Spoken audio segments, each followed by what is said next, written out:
அலியுகம் ஒன்றும் இன்றிக்கே தன் அடியார் கருள் செய்யும் மலியும் சுடரொளி மூர்த்தி மாயப்பிரான் கண்ணன் தன்னை கலிவயல் தென்னங்குருகூர் காரிமாறன் சடகோபன் ஒலிபுகழ் 1010 உள்ளத்தை மாசறுக்குமே என்று பாடுகிறார்.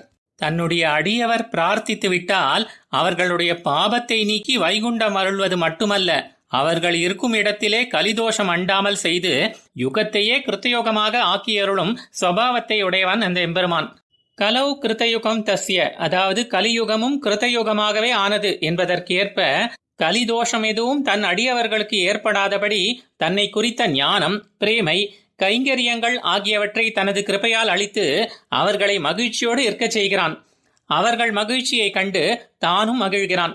இப்படி மேன்மேலும் பூரிப்படைந்து நீலமணி போல பிரகாசிக்கிற அவனுடைய திருமேனியை பார்த்து சுடர் என்பேனா, அல்லது ஒளி என்பேனா, அல்லது தேஜோமயமான வடிவம் கொண்ட மூர்த்தி என்பேனா, என்னவென்று கூறி வர்ணிப்பேன் அவனுடைய திருமேனி அழகை? இப்படி வியக்க வைக்கும் குணங்களையும் லீலைகளையும் கொண்ட கண்ணனும் பெருமானை குறித்தல்லவோ ஆழ்வார் கவி பாடினார். இப்படி உள்ள கிருஷ்ணனை குறித்து பாடப்பட்டதும் நன்கு வளர்ந்த வயல்கள் நிறைந்ததும் தெற்கு திசைக்கே உயர்த்தியை அளிப்பதும் ஆகிய ஆழ்வார் திருநகரிக்கு எஜமானராகிய நம்மாழ்வார் அருளி செய்த பிரசித்தமான புகழையுடைய திருவாய்மொழி 1000 பாசுரங்களிலே இந்த 10 பாசுரங்கள் கற்பாருடைய நெஞ்சை கல்மஷமற்றதாக இது செய்யும்.